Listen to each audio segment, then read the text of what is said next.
నమస్కారం అండి. మీ శ్రీనివాస్ మళ్ళీ మీ ముందుకు వచ్చేసాడు. ఈరోజు ఇంకొక మహామంత్రం గురించి మనము పఠించుకుందాం.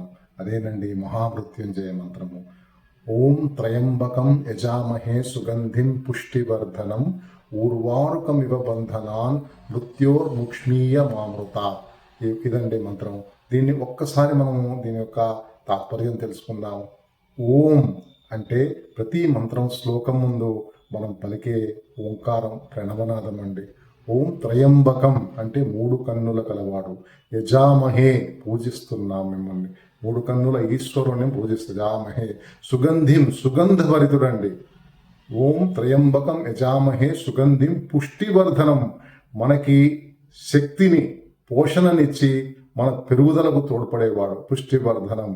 ఓం త్రయంబకం యజామహే సుగంధిం పుష్టివర్ధనం ఉర్వారుకమివ బంధనాన్.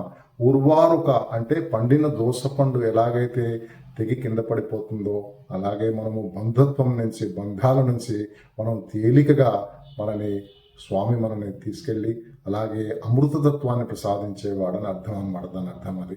ఓం త్రయంబకం యజామహే సుగంధిం పుష్టివర్ధనం ఊర్వారుకమివ బంధనాన్ మృత్యోర్ముక్ష్మీయ మామృత.